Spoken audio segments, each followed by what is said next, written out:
Please ही अपनी जान की खातिर थोड़ी इन्फॉर्मेशन दे दो ताकि ये लोग कुछ वक्त के लिए टल जाएं। कोई ऐसी इन्फॉर्मेशन बता दो जिससे रॉयल्स को नुकसान भी ना हो और तुम्हें भी जीने के लिए कुछ वक्त मिल जाए।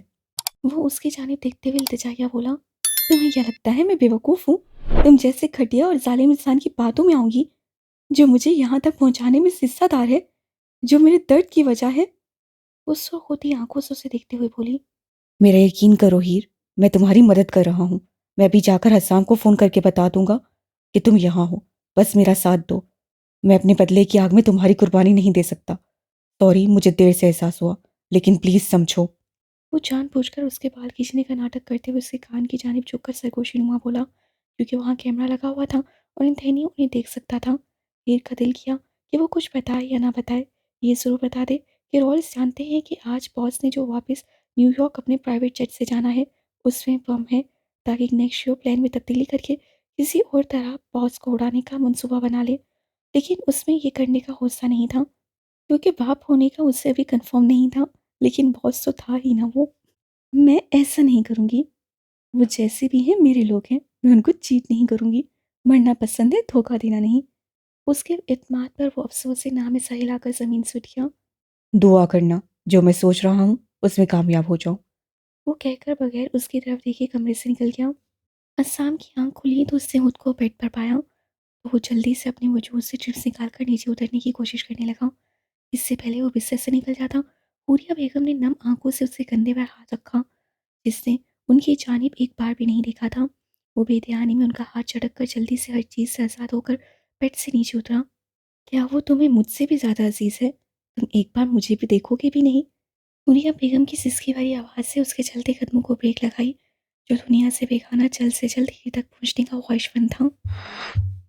उसने पलट कर एक नज़र तमाम रूम में देखा, जहाँ बेड के किनारे पर उसकी माँ रोते हुए उसे देख रही थी, जबकि डॉक्टर्स और नर्सेस भी वहाँ मौजूद थे। लेकिन अब की बार उसे रोकने की जरूरत किसी ने नहीं की थी। बस उसके होश में आने की खबर वजदान तक पहुँचा दी गई थी। असाम, उसकी मोहब्बत में तुम्हें मेरे आंसू भी नहीं दिखते? अब की बार वो तड़पते हुए बोली, तो असाम पलक झपकते ही उन तक पहुँचकर उनके कदमों में गिर ही गया और उनके गिर्द अपना हसार बांधकर शिद्दत से रो दिया। प्लीज़, ऐसा कुछ भी कहकर मुझे गुनाहगार मत करें। आपको खुदा का वास्ता है मामा, आपको तकलीफ़ पहुँचाकर मैं अपने रब को नाराज़ कर दूँगा। जानती हैं ना, कितना आला दर्जा रखा है उसने माँ का। वो बच्चों की तरह रोते हुए बोलने लगा, तो हुरिया बेगम उसके बराबर बैठकर उसका माथा चूमने लगी। मैं बस इस वक्त बहुत बेसुकून हूँ। मेरा ये दिल बस तड़प रहा है माँ। मुझे समझ नहीं आ रहा इसे तसल्ली कैसे दूँ। वो मेरी ज़िम्मेदारी है, मुझसे दूर है, पता नहीं वो किस हालत में है। शायद मैं इतना बुरा हूँ कि मैं अपनों की भी हिफाजत नहीं कर पाता। मुझसे हमेशा मेरे अपने मेरी आंखों के सामने छिन जाते हैं। वो इस कदर दर्द से रोते हुए बोला कि उसके रोने पर वहाँ मौजूद हर इंसान की आंखें भीगने लगी। ऐसा कुछ नहीं है, तुम बुरे नहीं हो, तुम प्यारे हो, तुम जैसा अनमोल कोई नहीं है। बूढ़िया बेगम ने उससे घेर अपना हसार तंग करते हुए कहा, हाँ हसाम, वो जल्द ही तुम्हारे पास होगी, आई प्रॉमिस। ऐसे मत कहो। वशान साहब जो भी कमरे में आए थे अपने बेटे की हालत देखकर तड़प कर रह गए। इससे बराबर बैठकर उसे अपनी बाहों में लेकर उसके माथे पर अपनी लप रखते हुए बोले, मामा बाबा प्लीज़ इजाज़त दें। ये बिस्तर पर पड़े रहना बुज़दिलों का काम है और आपका बेटा कायर नहीं है। 2 गोलियां आपके बेटे को कमज़ोर नहीं बना सकती। प्लीज़ मुझ पर भरोसा करें। इस सब के पीछे जो कोई भी है, आज रात तक मैं उसे ज़िंदा या मुर्दा आप लोगों के सामने पेश कर दूंगा। बस राज़ी होकर मुझे इजाज़त दें। वैसे भी जब तक वो पाक साथ नहीं चाहती, मेरी ये चलती सांसें कोई नहीं रोक सकता। मुझे उस जालिम तक पहुंचने दें। वो उन दोनों के सामने अपने हाथ फैलाता हुआ बोला। नूरी और वशान साहब ने दूसरे को देखने के बाद अपने हाथ अपने बेटे के हाथ पर रख दिए। जाओ, जो करना है करो, तुम्हारे माँ बाप की तुम्हें मुकम्मल सपोर्ट है। हुरिया बेगम ने फ़ख्र से कहा, तो वो तीनों ही ज़मीन से उठ गए। उसी पल एक आदमी हसाम के रूम में आया और उसे फ़ोन देकर कहा कि हंटर नामी शख्स की उसको कॉल आ रही है। क्या चाहते हो तुम? हसाम जानता था कि वो यूं ही कॉल नहीं करेगा, इसे दांत पीसते हुए बोला, लेकिन सामने से मिलते जवाब पर उसकी आंखें फैली। कहाँ है वो? अगर तुमने मुझसे झूठ बोला तो तुम्हें दुनिया के किसी भी कोने से ढूंढ निकाल कर जिंदा ज़मीन में गाड़ दूंगा। उसके लहजे से कोई भी नहीं बता सकता था कि वो अभी अभी मौत को छूकर वापस आया है। ना जाने क्या जवाब दिया गया, वो जवाब पर सर हिलाता रहा। तुम मेरी हिफाजत की फिक्र मत करो, मैं कुछ देर में वहां मौजूद रहूंगा। वो सुलगते हुए लहजे में कहकर मोबाइल फ़ोन जोर से दीवार पर मार गया, जिसकी वजह से वो टुकड़े टुकड़े होकर ज़मीन पर गिर गया। मैं जानता हूँ हीर कहाँ है, हमें जल्द से जल्द उस तक पहुँचना है। वो कहकर चेंजिंग रूम की जानी पड़ गया तो वजदान साहब भी उसके पीछे चले गए ताकि उससे कपड़े तब्दील करने में मदद कर सकें। इस कमरे में जो कुछ भी हुआ है उसकी खबर चार दीवारों से बाहर नहीं जानी चाहिए। हुरिया बेगम ने झुलसी निगाहों से सब डॉक्टर्स और नर्सों को देखते हुए फ़ोन किया, जिस पर उन्होंने फौरी हाँ में सर हिलाया। इस दफ़ा तुम्हें कोई चोट पहुंची तो मुझसे बुरा कोई नहीं होगा। वजदान साहब ने हुरिया बेगम के साथ सीढ़ियां उतरते हुए हसाम को वार्न किया। जी बाबा, आई प्रॉमिस, मुझे आँच भी नहीं आएगी। वो फुर्ती से सीढ़ियां उतरते हुए बोला। आहिस्ता चलो हसाम, और तुम अकेले नहीं जा रहे, तुम्हारे साथ वहाज और हाजिक भी होंगे। इससे पहले वो आगे निकल जाता वजदान साहब ने ऊंची आवाज़ में कहा तो वो जल्दी से हाँ में सर हिलाकर हाजिक के ऑफिस की जाने पड़ गया, क्योंकि वो अपने बाबा की परेशानी समझ रहा था। इससे उनको तकलीफ पहुंचाकर वो कुछ भी नहीं करना चाह रहा था। चलो उठो हाजिक, मैं जानता हूँ हीर कहाँ है। वो जल्दी से हादसे के ऑफिस में दाखिल होकर वहाज साहब और हादसे को देखते हुए बोला। लोकेशन बताओ, मैं नेट से सर्च करता हूँ। हादसिक ने कहा तो हसाम ने जल्दी से लैपटॉप की जानिब झुककर वहाँ टाइप करने लगा। ये तो वही लोकेशन है जहाँ हम लास्ट बार हीर को लेने पहुंचे थे। हासिक ने अपने बालों पर हाथ फेरते हुए कहा। हाँ, तो इन तहनियों उसे इसी मेंशन की बेसमेंट में रख रहा है, मुझे यही इन्फॉर्मेशन मिली है। हसाम ने दूर होकर कहा। ये कोई ट्रैप हो सकता है? वहाज साहब बोले। नहीं, उसकी आवाज़ से पता चल रहा था कि वो सच कह रहा है। ओह मेरे खुदाया, हम उसके इतने करीब होकर वापस आ गए। हासिक ने झुंझलाते हुए कहा। गाड़ियां बाहर तैयार हैं, निकलो आप लोग। वजदान साहब ने कमरे में आकर उन्हें इन्फॉर्म किया तो वहाज और हसाम दरवाजे की जानी पड़ गए। रुको, हमें ये देखना चाहिए। आसिक जो लैपटॉप बंद करने वाला था, इग्नातियो की वीडियो कॉल पर उसे रिसीव करके लैपटॉप सबकी जानिब करते हुए बोला। ओह, आई सी, रॉयल्स और ब्लैक तमाम लोग इस मुश्किल वक्त में एक साथ खड़े हैं। कट द क्रैप, और हमें बताओ कि तुम आखिर चाहते क्या हो। वजदान साहब गुस्से से घुर्राए। आह, वजदान, तुम इतने ही बेसब्रे हो रहे हो तो पहले ये देखो। उससे कहकर कैमरे का रुख हीर की जानिब कर दिया तो उसके एक आदमी ने हीर के बालों को पकड़कर उसका रुख कैमरे की जानिब किया। उसकी ये हालत देखकर वहाँ मौजूद तमाम लोगों के वजूदों में असलियत की लहर दौड़ी, मगर बगैर कुछ रिएक्ट किए खाली निगाहों से स्क्रीन की तरफ देखने लगे। तुम्हारी मंगेतर बहुत ही खूबसूरत है हसाम। हीर, हेलो बोलो अपने हैंडसम फियांसे को। एंथोनियो ने स्क्रीन के उस पार हसाम की जानिब इशारा करते हुए तंजिया हंसी अपने चेहरे पर सजाते हुए कहा, जिस पर वो सख्ती से अपने लब आपस में भींच गई। तभी एंथोनियो का हाथ उठा और हीर के चेहरे पर अपना निशान छोड़ गया। उसे छूने की जुर्रत भी मत करना, वरना मैं तुम्हें जान से मार दूंगा। हसाम जो तब से हिम्मत का मुजाहरा कर रहा था, एकदम से उससे हारते हुए आग बगोला होकर बोला। उसका बस नहीं चल रहा था लैपटॉप की स्क्रीन तोड़कर दो हिस्से कर दे। वाओ, तुम रॉयल्स मुझे इम्प्रेस करने का मौका कभी नहीं जाने देते। तुम्हारी लड़की इस वक्त मेरे कब्जे में है, और तुम में फिर भी इतनी हिम्मत है कि मुझे यूं धमकाओ। लगता है थोड़ा सबक सिखाना पड़ेगा। एंथोनियो ने शैतानी कहकर लगाकर पास ही पड़े टेबल से चाकू उठाया। उसका इरादा भांपते हुए स्क्रीन की दूसरी तरफ तमाम लोगों के रोंगटे खड़े हो गए। मत करना ये, प्लीज। तुम्हें जो चाहिए मैं तुम्हें देने के लिए तैयार हूँ। बस हीर को कुछ मत करना, प्लीज। असाम होश में आकर बाकायदा गिड़गिड़ाया, जिस पर एंथोनियो ने रुक कर उसकी तरफ देखा। दी हसाम वजदान रॉयल भीख मांग रहा है। क्या दिलकश समा है। निकलवाना तो तुमसे बहुत कुछ है, लेकिन फिलहाल तुम्हें तड़पते देखना है। उसे सफागी से कहकर वो चाकू हीर की थाई में मार दिया। हीर की चीखों ने उस कमरे की दरो दीवार को हिलाकर रख दिया। उसको इतनी तकलीफ पहुंचाना जितनी तुम बाद में बर्दाश्त कर सको। कसम उस पाक साथ की, तुम मौत को तरसोगे। मैं तुम्हें वो भी नसीब नहीं होने दूंगा। हर जख्म का हिसाब लूंगा। तुम्हारी जिंदगी मौत से बदतर बना दूंगा। गहरी और सर्द आवाज हवा में गूंजी तो सबने पलटकर बोलने वाले की जाने देखा, जहाँ कोई और नहीं बल्कि जहाँ सेब साहब पास आते खुद खड़े थे। ओ हीर, देखो बाबा आए हैं, बेचारे जो कुछ नहीं कर सकते। जहाँ सेब जो अभी अभी उस ऑफिस में दाखिल होकर बोले थे, इन धैनियों ने हीर को कहा, जो बेयकीनी से सामने खड़े वजूद को देखने लगी, जिससे उससे जब से आई थी आज पहली बार देखा था। उसकी बचपन की यादें धुंधली थी, लेकिन ये चेहरा आम तो नहीं था जिसे वो भूल जाती।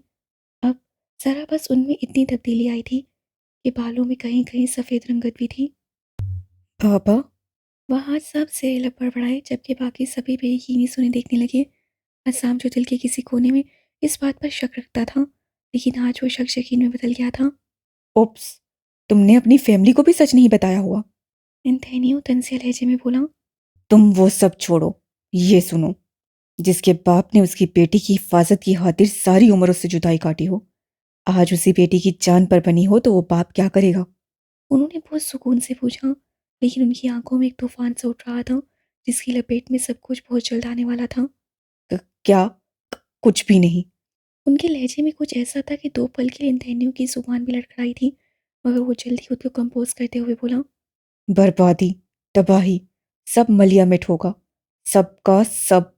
वो होंठ झलकाती आंखों से स्क्रीन की उस पार देखते हुए दौड़े, जिस पर वहां मौजूद सबका वजूद कपकपाया। तुम्हारी बेटी मेरे कब्जे में है। मैं चाहूं अभी इसकी खोपड़ी गोली से उड़ा दूं और तुम मुझे धमकी दे रहे हो। इंद्राणियों ने होश में आकर पिस्टल हीर के सर पर तान कर कहा, उसके सर से पिस्टल हटाओ और अपनी नजर अपने सेल पर टिकाओ। उन्होंने पथरीले लहजे में कहा था। इंद्राणियों कुछ लम्हों के लिए हिचकिचाया और फिर अपनी पॉकेट से सेल निकाल कर देखने लगा। तुम मेरे साथ कोई गेम खेल रहे हो झांसेब? उसे सेल पर जब कुछ नहीं देखा तो आईब्रो उचकाकर कहा, झांसेब कोई गेम खेलता नहीं, खेलता है तो सामने वाले के चारों खाने चित करके उसे जबरदस्त मात देता है। 1, 2, 3, 4, 5।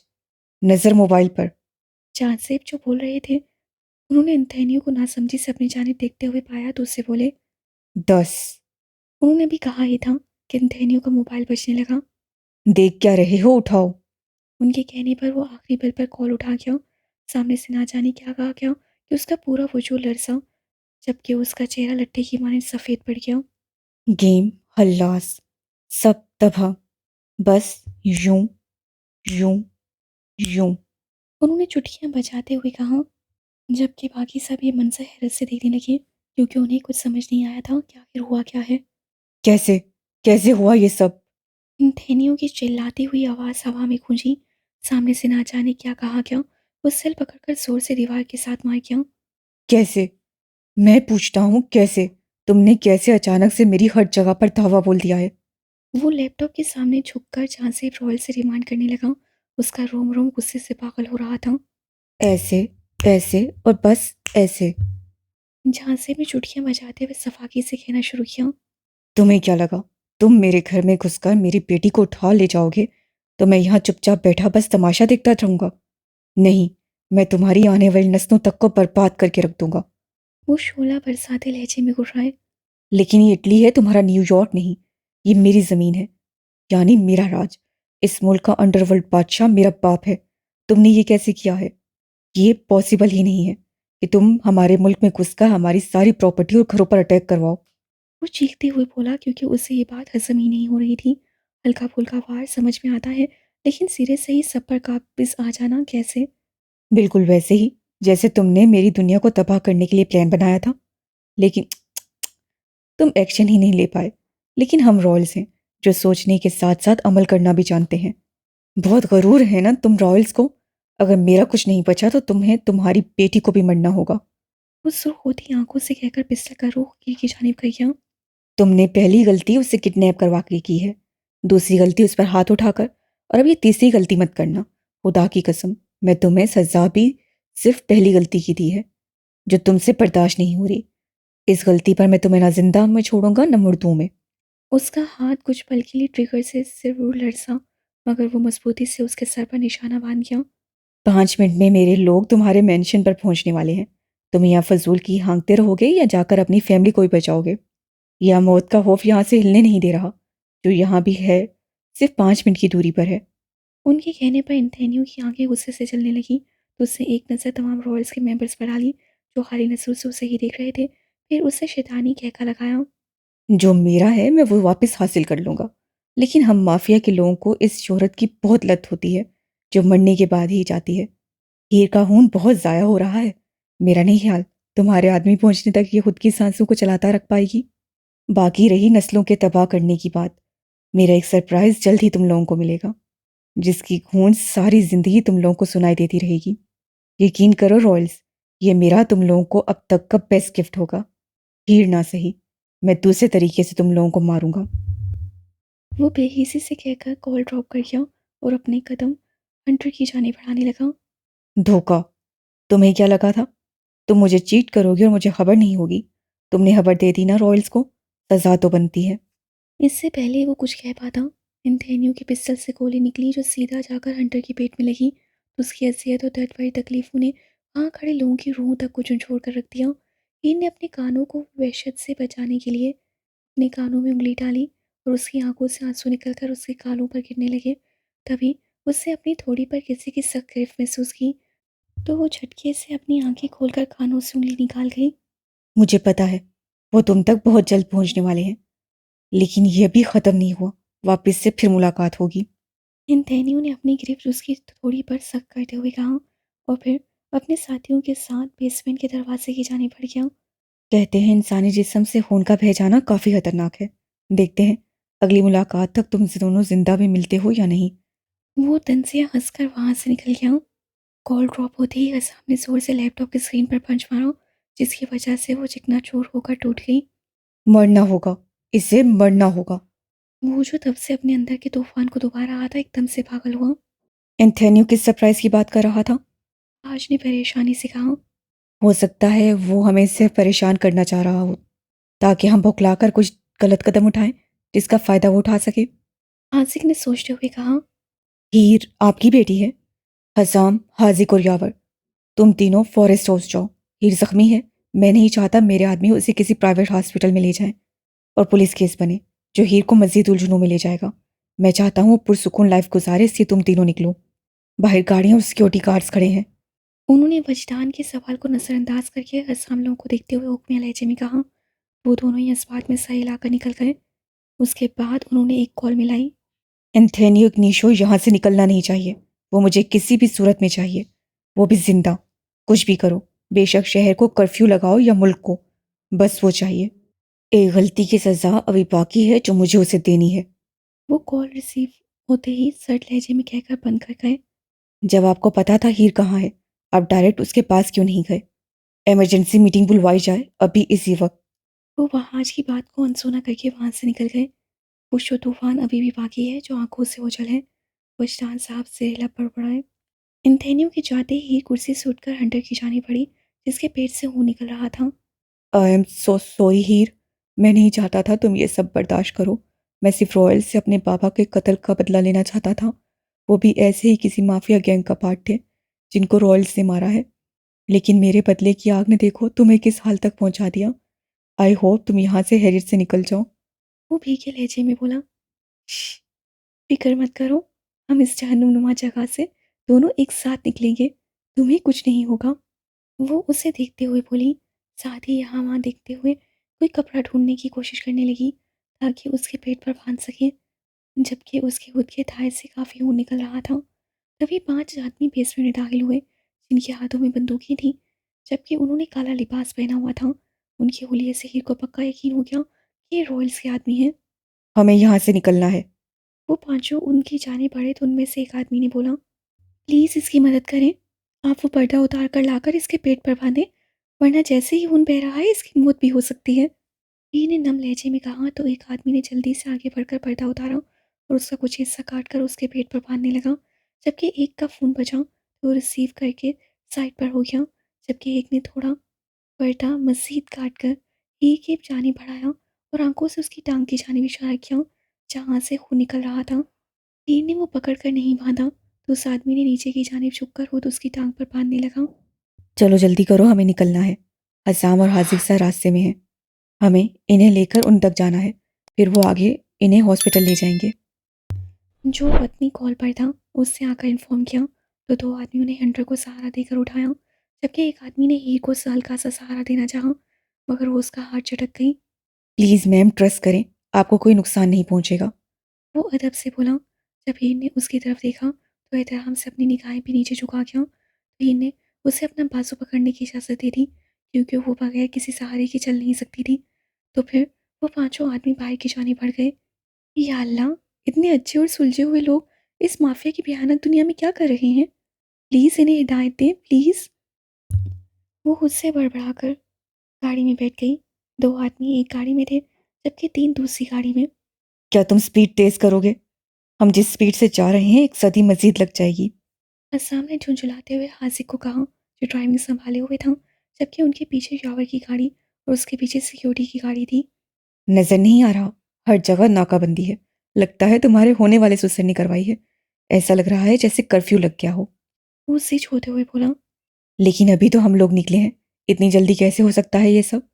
क्यों? याद दिलाना पड़ेगा अब तुम्हें भी। तुम्हारा ससुर जहांजेब रॉयल है, दी रॉयल, जो कुछ भी सेकंड्स में करवा सकता है। वो लब चबाते हुए बोला तो असाम गुस्से से अपनी आंखें बंद कर गया, क्योंकि उसका बस नहीं चल रहा था वो हीर के पास किसी भी तरह पहुंच जाए। उसे समझ नहीं आ रहा था कि उसकी ज़िंदगी ने इतना खतरनाक मोड़ कैसे ले लिया। अभी तो वो हीर के साथ खुश था, फाइनली सब ठीक जा रहा था, फिर ये सब। हेलो कज़न, मुझे तुम्हें कुछ बताना था। खबर अच्छी नहीं है, लेकिन बताना ज़रूरी है। ईशाल और शहजाम दोनों ही यहाँ के हालात जानकर कंट्रोल से बाहर हो गए, इसलिए वो दोनों ही प्राइवेट जेट से आज इटली पहुँचने वाले थे। क्या मतलब पहुंचने वाले थे? वो उससे सिधारा, उनकी जेट में बॉम्ब है, जो पायलट के इमरजेंसी रब्ता करने से मालूम हुआ है। वो लोग उसे डिफ्यूज़ करने की कोशिश कर रहे हैं, लेकिन अभी तक नाकामी हो रही है। महा के बताने पर हासिक के हाथों से गाड़ी आउट ऑफ कंट्रोल हुई, जबकि उसका दिल तेजी से धड़कने लगा। हाजिक, क्या कर रहे हो? होश में हो? असाम जल्दी से स्टीयरिंग पर हाथ रखकर गाड़ी को साइड पर करते हुए उस पर चीखा, अगर वो फौरी न देखता तो उनकी गाड़ी सामने से आती गाड़ी से टकरा जाती। दो दोबारा से रब्ता करो। ये न्यूज़ झूठी भी हो सकती है। वो लरजती आवाज़ में बोला। ये सच है।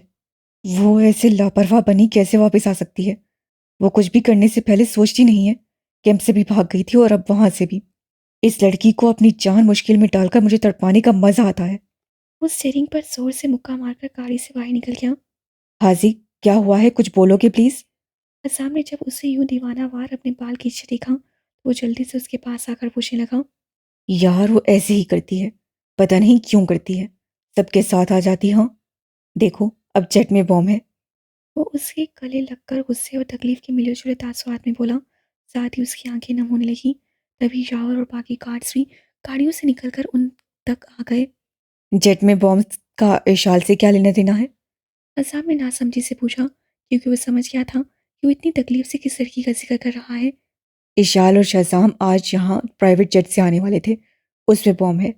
उसकी अजियत से कहे जाने वाले अल्फाज पर असाम की धड़कन कुछ लम्हों के लिए थमी।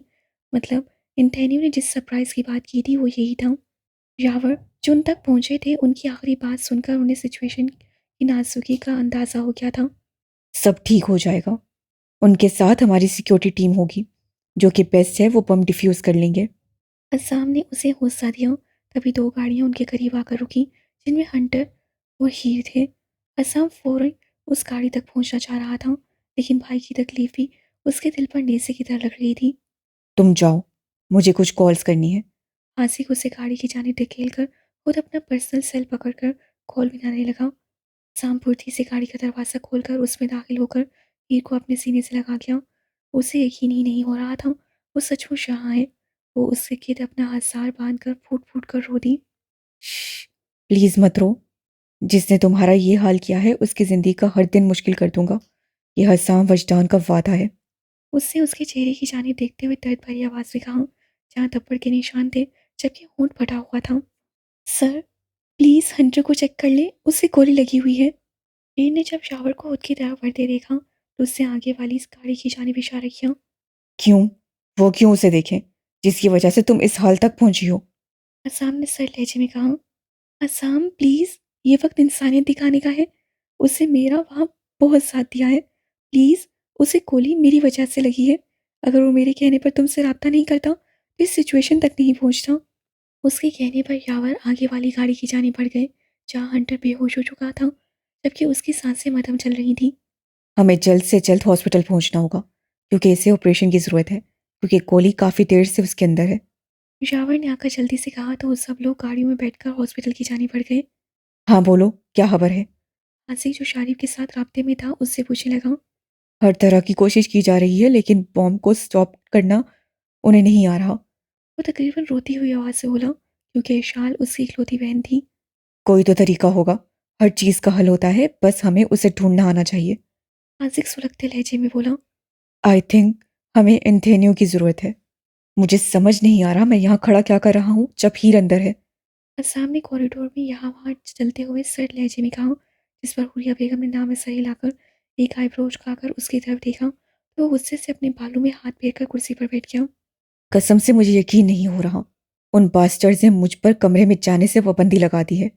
वो दांत पीसता हुआ बोला, अस्साम, तुम जैसे ही कमरे में दाखिल हुए तुमने उन बेचारे डॉक्टर्स पर अपना रोब झाड़ना शुरू कर दिया। और वो इतने नर्वस हो गए कि उनसे अपना काम ठीक तरीके से नहीं हो पा रहा था। ये तो फिर भी उनकी बहादुरी है जो वो तुम्हें कमरे से बाहर निकालने में कामयाब हो गए। हुइया ने अपने बेटे को अफसोस से देखते हुए कहा, जिसका गुस्सा किसी तोल कम नहीं हो रहा था, और वो सिर्फ अभी तक अपनी माँ की मौजूदगी का लिहाज करके ज़्यादा उधम नहीं मचा रहा था। लेकिन मामा, मुझे उसके पास बैठकर उसका हाथ थामना चाहिए। वो इतने दर्द में है, उससे पहली बार ऐसी सिचुएशन का सामना किया है। मुझे इस पल उससे करीब होना चाहिए, ना कि यहाँ बाहर। वो एहतजाजन बोला तो हुरिया बेगम ने उसके अल्फाज से बेकरारी साफ महसूस की। मैं जानती हूँ, हीर हमारी दुनिया में नहीं है, उसे ऐसे माहौल में रहने की आदत नहीं है, लेकिन हो जाएगी। तुम जानते हो, हम सब लोग फैमिली हैं जो एक दूसरे की जान की हिफाजत की खातिर किसी भी हद तक जाएंगे। और हीर तो फिर भी बहुत खुशकिस्मत है, उसके पास 100 लोग हैं जो इस दुनिया के लिए बहुत अनमोल है, तुम और जहां सेब रॉयल। वो उसके दोनों हाथ अपने हाथ में पकड़कर उसे समझाते हुए बोली। मैं जानता था हीर बड़े बाबा की बेटी है, लेकिन उस वक्त सिर्फ शक था। मगर मुझे ये समझ नहीं आता उन्होंने उसे ऐसे सबसे अलग क्यों कर रखा है। वो परेशानी से वो सवाल पूछने लगा जो उसके जहन में काफ़ी देर से उठ रहा था। इसका जवाब तो वही दे सकते हैं, लेकिन उन्होंने कहा था कि हीर की हिफाजत की खातिर। वो सोचते हुए बोली। मुझे नहीं पता उनकी क्या वजूहात थी, लेकिन अब जो कुछ हो रहा है मुझे लगता है उनका फैसला ठीक था। हीर इस दुनिया के लिए नहीं बनी। उससे इतनी प्रैक्टिस करवाई मगर उससे कुछ नहीं हो पाया। वो ज़रूरत से ज़्यादा मासूम है। मेरे ख्याल में उसे वापस अपनी नॉर्मल लाइफ में चले जाना चाहिए, जो उसके लिए बेस्ट है। वो एक एक लफ्ज़ पर जोर देते हुए बोला, एक बात याद रखना, ये फैसला करने का हक तुम्हारा नहीं है।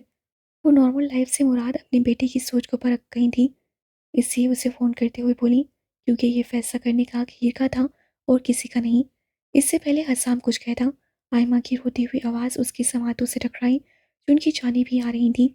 बूरिया बेगम भी जल्दी से उठकर उनकी जानी बढ़ गई, जिनका रो रो कर कोई हाल नहीं था।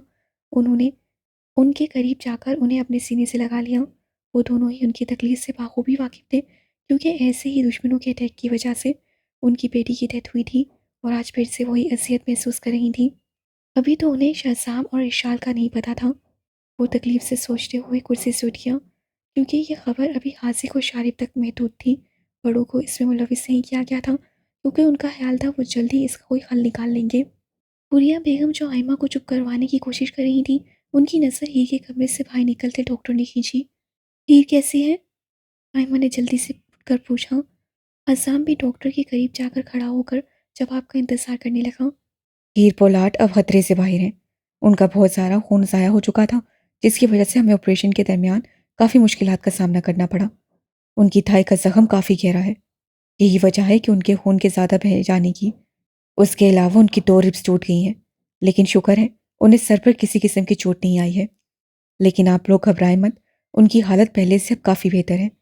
उन्हें मुकम्मल आराम की ज़रूरत है, जल्दी ठीक हो जाएंगी। क्या वो उठ गई है?